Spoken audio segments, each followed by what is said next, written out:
Question 1.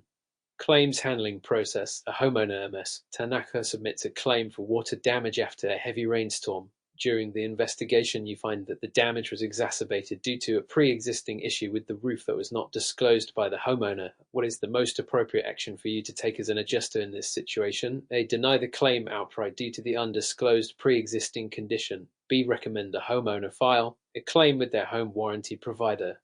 C. Approve the claim but deduct the cost of repairs related to the pre-existing condition. D. Investigate further to determine the extent of the storm damage before making a decision. Answer: D. Investigate further to determine the extent of the storm damage before making a decision. Explanation: as an adjuster, it is essential to thoroughly investigate the claim before making any decisions. What the undisclosed pre-existing condition is relevant. The adjuster must evaluate the extent of the damage caused specifically by the recent storm. According to the Hawaii Department of Commerce and Consumer Affairs regulations, adjusters are required to conduct a complete and fair investigation. This involves assessing the damage from the storm separately from any pre-existing conditions to ensure that the homeowner receives fair treatment under their policy. Question 2. Types of adjusters. Which of the following statements best differentiates a public adjuster from an independent adjuster in Hawaii? A. Public adjusters represent the insurance company, while independent adjusters represent policyholders. B. Public adjusters work exclusively on commercial claims, whereas independent adjusters can handle both personal and commercial claims. C. Public adjusters are licensed to negotiate claims on behalf of the policyholder, while independent adjusters are often hired by insurance companies to assess claims. D. Public adjusters must report directly to the Hawaii DCCA, whereas independent adjusters do not have to follow any regulatory guidelines. Answer: C. Public adjusters are licensed to negotiate claims on behalf of the policyholder, while independent adjusters are often hired by insurance companies to assess claims. Explanation: Public adjusters in Hawaii are licensed professionals who advocate for policyholders during the claims process. They work independently of the insurance companies and are compensated by the policyholders. In contrast, independent adjusters are typically contracted by insurance companies to evaluate and settle claims. Understanding these roles is critical for adjusters to navigate the claims handling process effectively and maintain compliance with Hawaii's insurance regulations. Question 3. Scenario-based question on policy analysis. Mr. Smith's property policy includes coverage for both fire and water damage. After a significant fire, the adjuster finds extensive water damage caused by the fire suppression efforts. The policy states that coverage for water damage is only provided if it results from specific perils such as flooding or burst pipes. How should the adjuster handle the water damage claim in relation to the fire claim? A. Deny the water damage claim since it was not caused by a covered peril. B. Approve the claim for water damage, citing that it was necessary to extinguish the fire. C. Split the claim, approving the fire damage while denying the water damage due to policy exclusions. D. Recommend the homeowner pursue a separate claim for the water damage under a different policy. Answer: C. Split the claim, approving the fire damage while denying the water damage due to policy exclusions. Explanation: in this scenario, the adjuster must adhere to the specific terms outlined in the insurance policy. While the fire damage is covered, the water damage is excluded from coverage unless it results from specific perils mentioned in the policy. Therefore, the adjuster is justified in splitting the claim, approving the fire damage claim while denying the water damage based on the stated exclusions. This approach aligns with the principles of policy analysis, emphasizing the importance of understanding the coverage limits and exclusions that may impact the claims handling process. Question 4. Risk assessment and management. An independent adjuster is evaluating a commercial property claim involving a fire that resulted from an electrical fault. During the assessment, the adjuster discovers that the property owner had failed to maintain the electrical system, which was over 20 years old. What should the adjuster consider when determining the outcome of the claim? A. The claim should be denied due to negligence on the part of the property owner. B. The adjuster must separate the liability for the electrical fault from the damages caused by the fire. C. The adjuster should approve the claim as fire damage is typically covered regardless of maintenance. D. The adjuster should recommend that the property owner update the electrical system for future claims. Answer: B. The adjuster must separate the liability for the electrical fault from the damages caused by the fire. Explanation: while the property owner's lack of maintenance is a concern, the adjuster's role is to assess the damages specifically related to the claim. According to the Hawaii DCCA regulations, adjusters must conduct a thorough evaluation to determine if the fire was indeed a covered peril. The adjuster needs to differentiate between the cause of the electrical fault and the resultant fire damage when making their determination. Failure to do so may lead to an improper denial or approval of the claim based on the insurance policy terms. Question 5. Legal aspects of adjusting. Which of the following statements is true regarding the ethical obligations of adjusters in Hawaii? A. Adjusters can accept gifts from claimants if the value is under $100. B. Adjusters must disclose any potential conflicts of interest when handling claims. C. Adjusters are allowed to provide legal advice to claimants if they have legal training. D. Adjusters do not need to adhere to the Code of Ethics as long as they follow state laws. Answer. B. Adjusters must disclose any potential conflicts of interest when handling claims. Explanation. The ethical responsibilities of adjusters are paramount in maintaining the integrity of the claims process. In Hawaii, as outlined in the insurance regulations, adjusters are required to disclose any conflicts of interest to ensure transparency and fairness in handling claims. Accepting gifts or providing legal advice could compromise their objectivity and violate ethical standards set by the DCCA. Adhering to the Code of Ethics is essential for upholding professional conduct and protecting the interests of all parties involved in the claims process. Question 6. Property insurance. During a claims investigation, an adjuster finds that the insured's property sustained damage from a hurricane, but the property was also underinsured. The insured had only $150,000 in coverage, while the actual replacement cost was estimated at $200,000. What is the appropriate action for the adjuster to take regarding the claim? A. Approve the full replacement cost claim for $200,000. B. Deny the claim due to underinsurance. C. Approve a claim for $150,000 based on the insured amount and advise the insured on future coverage needs. D. Approve the claim for $200,000 but recommend a review of the policy limits in the future. Answer. C. Approve a claim for $150,000 based on the insured amount and advise the insured on future coverage needs. Explanation. In this case, the adjuster must adhere to the principle of indemnity, which states that an insured should not profit from a loss. Since the insured amount is $150,000, the adjuster can only approve the claim up to that amount, even though the replacement cost is higher. This situation emphasizes the importance of ensuring that policyholders understand the need for adequate coverage limits to prevent underinsurance, especially in high-risk areas for hurricanes. The adjuster should also advise the insured to reassess their coverage limits to better protect against future losses. Question 7. Claims handling process. A policyholder files a claim for theft of personal property. The adjuster discovers that some of the claimed items were purchased after the theft occurred, while others were not documented in the policy. How should the adjuster respond to this situation? A. Deny the entire claim due to discrepancies in the documentation.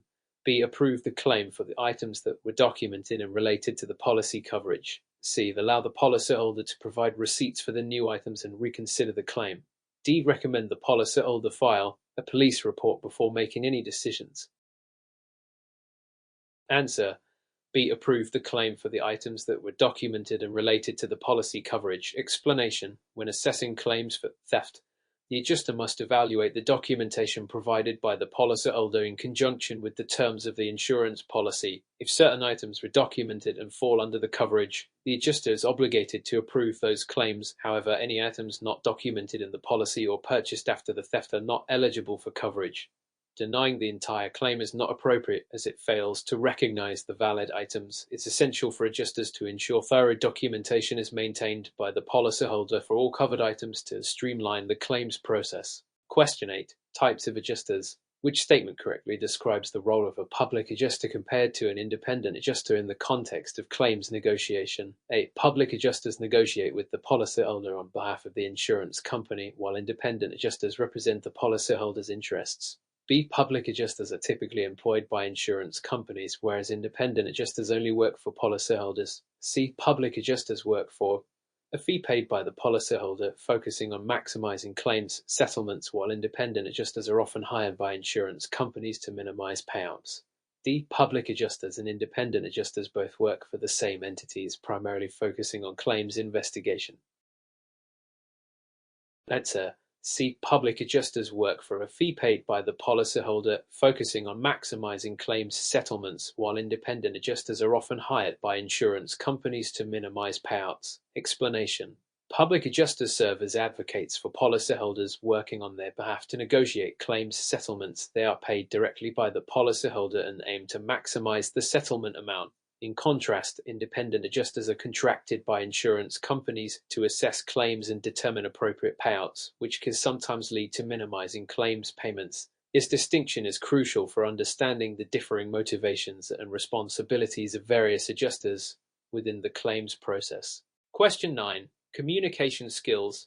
An adjuster is conducting a claims interview with a distraught policyholder whose home was recently damaged by a storm. What is the most effective communication strategy the adjuster should employ during this interaction? A. Maintain a formal demeanor to ensure professionalism. B. Use technical jargon to explain the claims process clearly. C. Show empathy and actively listen to the policyholder's concerns. D. Focus solely on collecting necessary information to expedite the claim. Answer. C. Show empathy and actively listen to the policyholder's concerns. Explanation. Effective communication is critical in claims adjusting, particularly when dealing with distressed policyholders. Demonstrating empathy and actively listening helps build rapport and trust, which can facilitate a smoother claims process. An adjuster should reassure the policyholder that their concerns are being heard and that the adjuster is there to assist them. A formal demeanor or the use of technical jargon may create barriers to effective communication, while solely focusing on information collection disregards the emotional aspects of the claims process. Question 10. Ethical considerations in adjusting. During the claims process, an adjuster discovers that a colleague has been altering claim documents to favor the insurance company's financial interests. What should the adjuster do in this situation? A. Ignore the issue, as it is not their responsibility. B. Confront the colleague and ask them to stop their actions. C. Report the unethical behavior to the appropriate authorities or the insurance company's ethics committee. D. Discuss the issue with other colleagues to seek advice on how to handle it. Answer. C. Report the unethical behavior to the appropriate authorities or the insurance company's ethics committee. Explanation.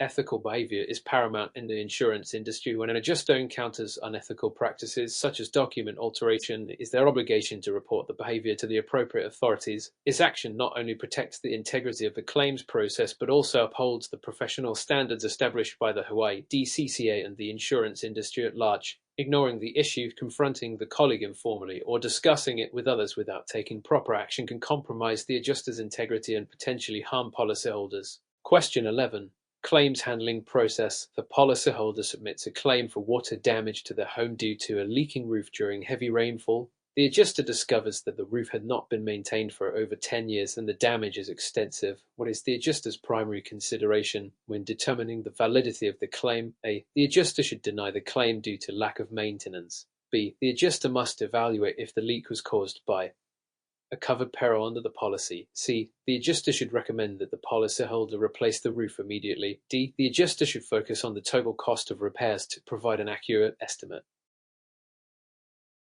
Answer. B. The adjuster must evaluate if the leak was caused by a covered peril under the policy. Explanation. The primary role of the adjuster is to determine whether the damage falls under a covered peril specified in the insurance policy. While the roof's maintenance is important, it does not automatically negate coverage for damages resulting from a peril such as heavy rainfall if the policy includes coverage for water damage. The adjuster must assess the terms of the policy and whether the cause of the leak is a covered event. If the leak resulted from a maintenance issue, the adjuster may then consider whether that impacts the claim. This analysis aligns with the principle of indemnity, ensuring the insured is fairly compensated without profit. Question 12. Ethics in insurance adjusting.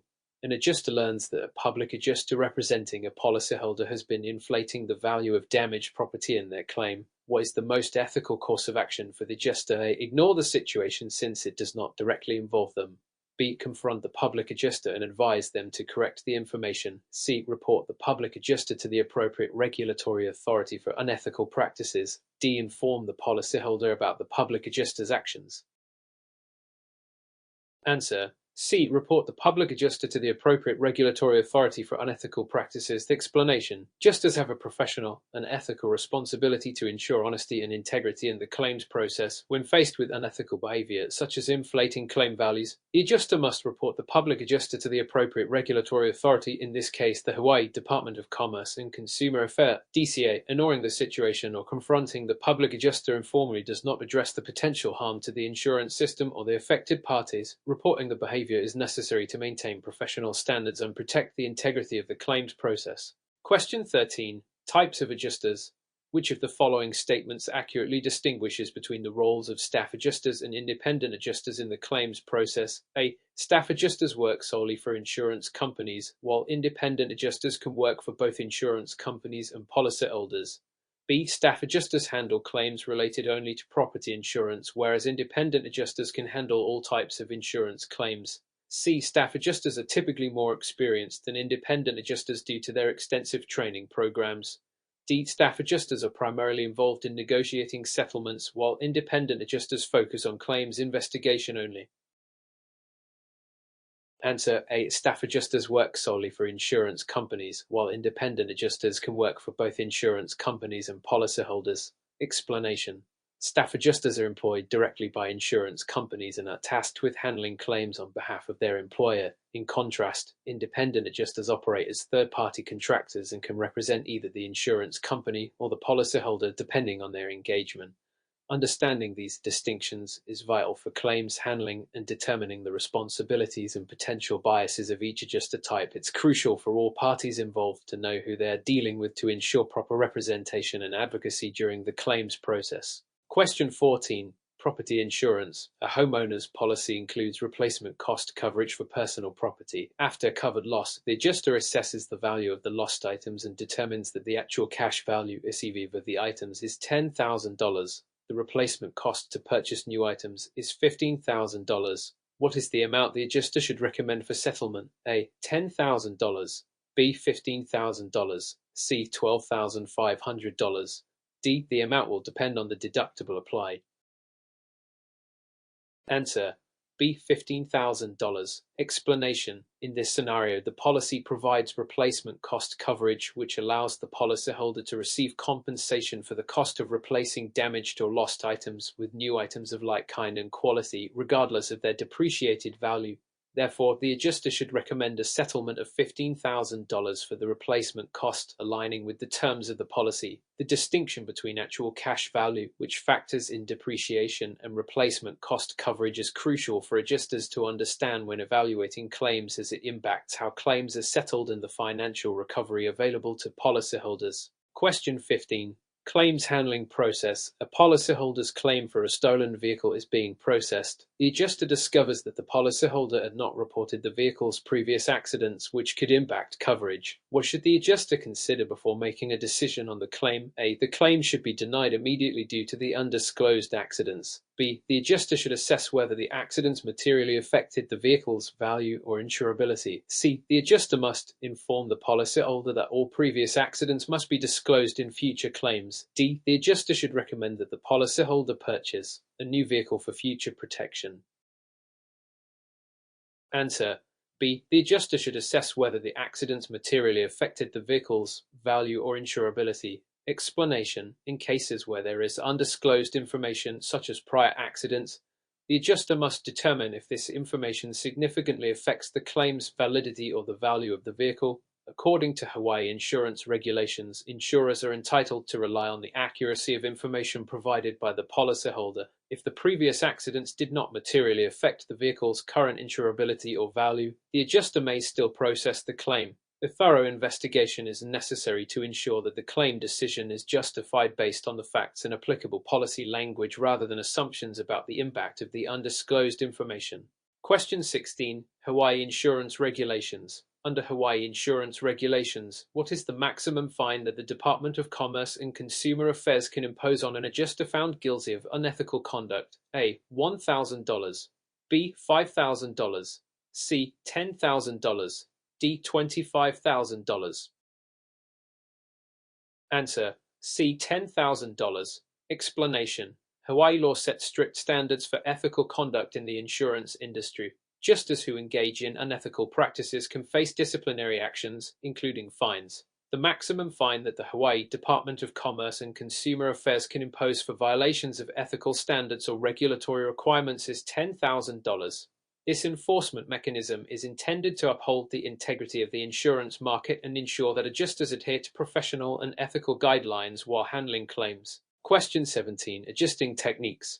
During a property inspection for a claims investigation, an adjuster uses drone technology to assess the extent of damage to a roof. Which of the following is an important consideration for the adjuster when using this technology? A. The adjuster must obtain consent from the property owner before using a drone.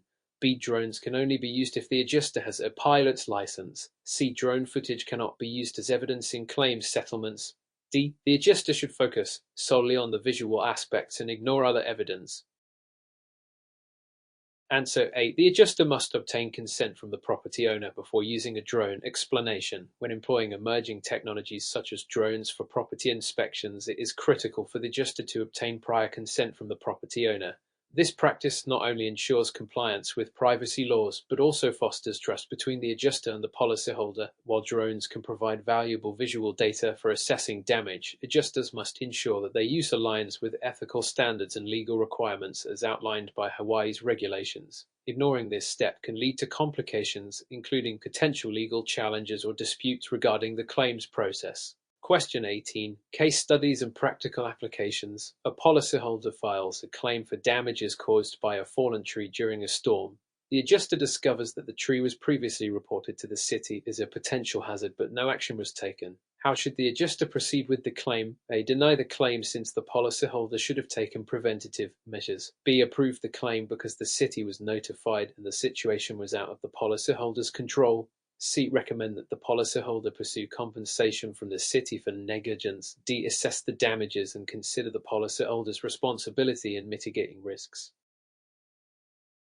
Answer. D. Assess the damages and consider the policyholder's responsibility in mitigating risks. Explanation. While the fact that the city was notified about the potential hazard may be relevant, the adjuster's primary responsibility is to assess the claim based on the policy terms and the circumstances surrounding the loss. The adjuster should evaluate the extent of the damages caused by the fallen tree and determine if any negligence could be attributed to the policyholder regarding property maintenance or risk mitigation. If the policyholder took reasonable steps to address the hazard, it may influence the claim's decision positively. However, if the adjuster finds that the policyholder did not act appropriately, this may affect the settlement amount or the validity of the claim.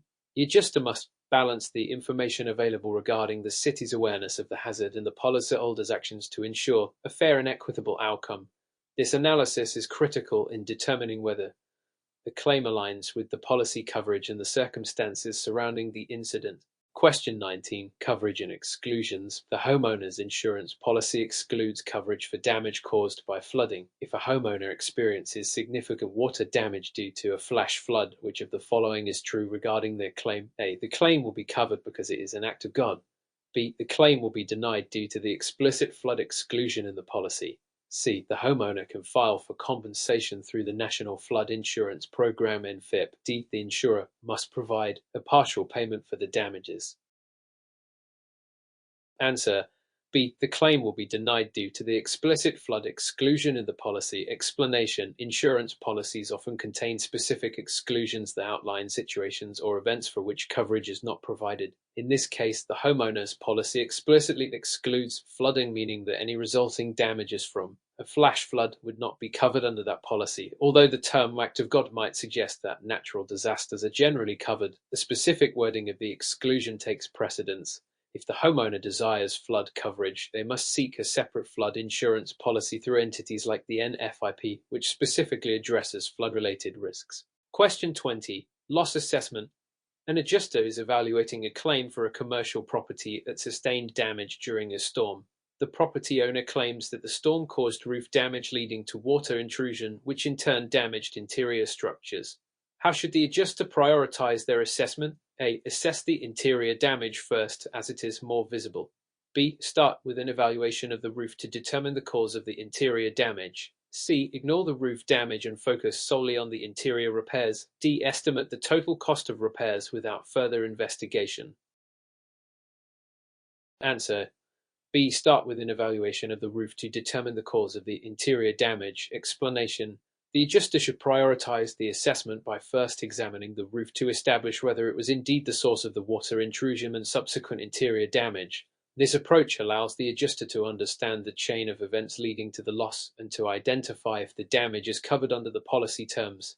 Properly identifying the initial cause of damage is crucial for accurately evaluating the claim and ensuring the insurer can appropriately address coverage implications and repair responsibilities. This systematic approach also helps prevent overlooking critical aspects of the claim that could affect the overall settlement. Question 21. Policy interpretation. A policyholder's homeowner policy includes coverage for personal property but excludes certain high-value items unless specifically listed. The policyholder files a claim for a stolen watch valued at $5,000, which was not listed in the policy. What should the adjuster conclude regarding this claim? A. The claim must be approved since all personal property is covered. B. The claim should be denied because the watch was not specifically listed. C. The adjuster should negotiate with the policyholder to include the item. D. The adjuster should assess the market value of similar watches to determine compensation. Answer: B. The claim should be denied because the watch was not specifically listed. Explanation: insurance policies often have specific terms and conditions that dictate coverage for personal property, especially for high-value items. If the policy explicitly states that certain high-value items need to be listed for coverage and the watch was not included on the list, the adjuster must deny the claim based on the exclusionary clause. This emphasizes the importance of policyholders understanding their coverage limits and the necessity of declaring high-value items to ensure they are adequately insured. Adjusters play a key role in interpreting these terms correctly and applying them consistently in the claims process. Question 22. Claims review process. After investigating a claim, the adjuster determines that the damages exceed the policy limits. What should be the adjuster's next step in the claims process? They inform the policyholder that their claim is capped at the policy limit and cannot be paid in full. B. Recommend that the policyholder seek additional coverage to address the shortfall. C. Review the possibility of supplementary coverage or endorsements that may apply. D. Process the claim for the full amount of damages anyway to ensure the policyholder is satisfied.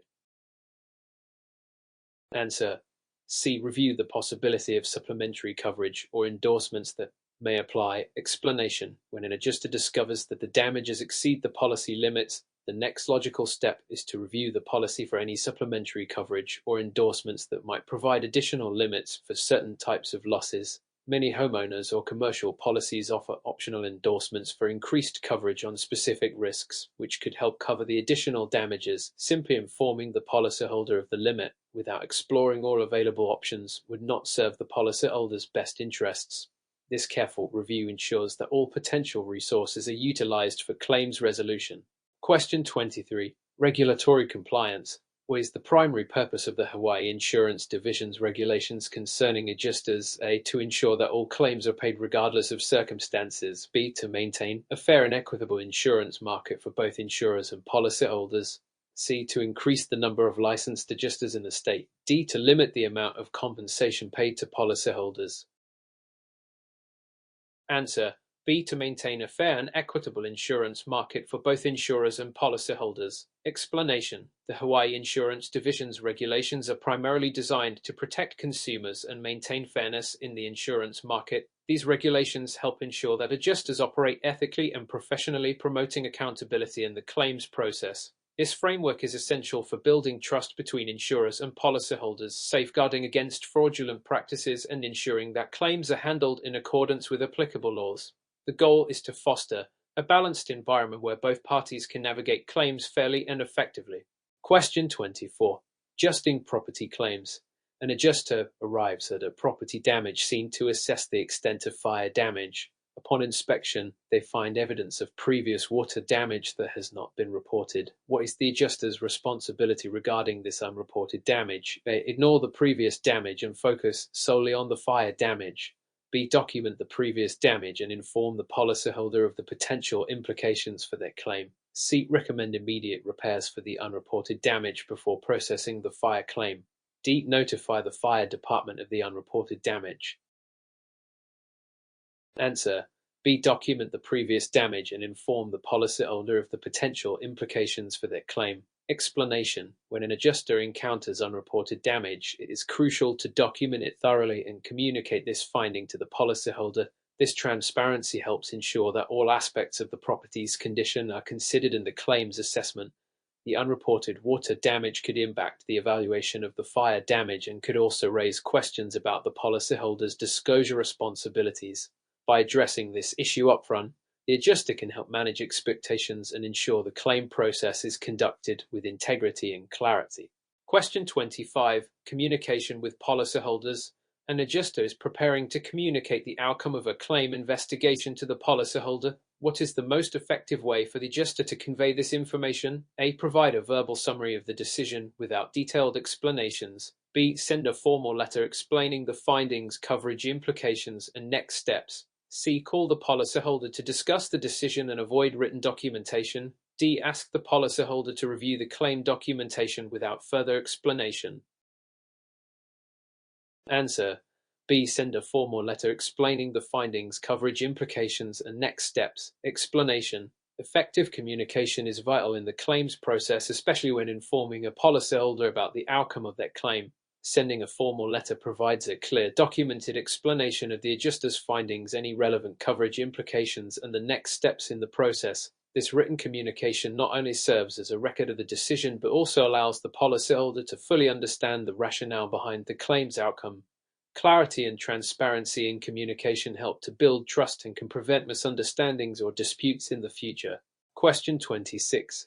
Claim denial and appeal. A policyholder's claim for theft is denied because the adjuster found insufficient evidence to support the claim. What options does the policyholder have after receiving the denial? A. Accept the denial without further action. B. File an appeal with the insurance company providing additional evidence. C. Automatically take legal action against the insurance company. D. Submit a new claim for the same theft incident without addressing the previous denial. Answer: B. File an appeal with the insurance company providing additional evidence. Explanation: after claim denial, the policyholder has the right to appeal the decision. This typically involves submitting additional evidence or documentation that may support their claim. Many insurance companies have a formal appeals process in place that allows policyholders to contest the denial. Taking legal action or submitting a new claim without addressing the previous denial may not be effective and could lead to further complications. Filing an appeal is the proper course of action to seek reconsideration of the claim. Question 27. Understanding policy limits. A policyholder has a homeowner's insurance policy with a coverage limit of $300,000. After a major loss, the total damages are assessed at $400,000. How should the adjuster proceed?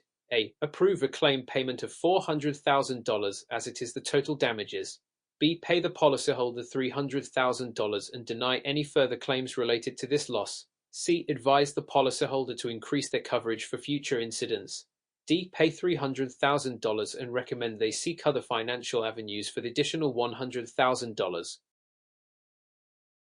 Answer: B. Pay the policyholder $300,000 and deny any further claims related to this loss. Explanation: insurance policies include specific coverage limits, which dictate the maximum amount the insurer will pay for covered losses. In this scenario, since the damages exceed the policy limit of $300,000, the insurer is only obligated to pay up to that limit.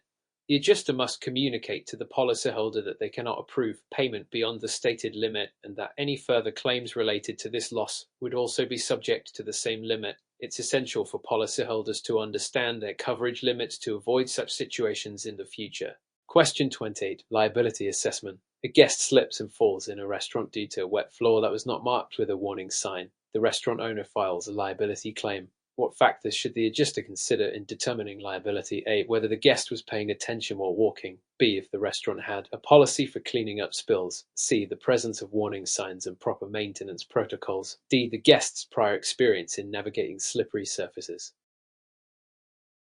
Answer: C. The presence of warning signs and proper maintenance protocols. Explanation: when assessing liability in slip and fall cases, the adjuster must consider whether the property owner took reasonable steps to warn guests about potential hazards and maintain safe conditions. The absence of warning signs for a wet floor is a critical factor that could establish negligence on the part of the restaurant owner. Additionally, the adjuster should evaluate the restaurant's maintenance practices and policies to determine if they acted in accordance with industry standards. While the guest's behavior may be relevant, the primary focus should be on the owner's duty to provide a safe environment. Question 29. Adjusting business interruption claims. A business experiences a fire that forces it to close for 3 months. The owner files a business interruption claim for lost income. What is the primary responsibility of the adjuster in this case? A. To approve the claim based solely on the business's historical earnings. B. To investigate the cause of the fire and its impact on the business operations. C. To estimate future earnings based on market trends. D. To deny the claim if the business had any prior losses. Answer: B. To investigate the cause of the fire and its impact on the business operations. Explanation: in business interruption claims, the adjuster's main responsibility is to investigate the cause of the interruption and assess its impact on the business operations. This includes evaluating the extent of the loss, the duration of the business closure, and any related expenses incurred during the recovery period. The adjuster must also review the policy terms to determine the coverage for lost income and any additional expenses. Proving the claim based only on historical earnings without thorough investigation would not be appropriate, as it may not accurately reflect the financial loss due to the fire. Question 30. Fraud detection. An adjuster notices inconsistencies in a policyholder's claim for vehicle damage after a storm. What should the adjuster do in response? A. Immediately deny the claim without further investigation. B. Conduct further investigation to gather more information about the inconsistencies. C. Approve the claim to maintain a good relationship with the policyholder. D. Inform the policyholder of the inconsistencies and ask them to explain. Answer: B. Conduct further investigation to gather more information about the inconsistencies. Explanation: when an adjuster detects inconsistencies in a claim, it is crucial to conduct a further investigation to understand the discrepancies before making any decisions. This may involve reviewing additional documentation, contacting witnesses, or consulting with experts. It is important to approach the situation with caution and fairness, as premature denial of the claim could lead to potential disputes. Properly investigating the inconsistencies helps ensure that the adjuster acts in accordance with ethical standards and legal requirements while protecting the interests of both the insurer and the policyholder.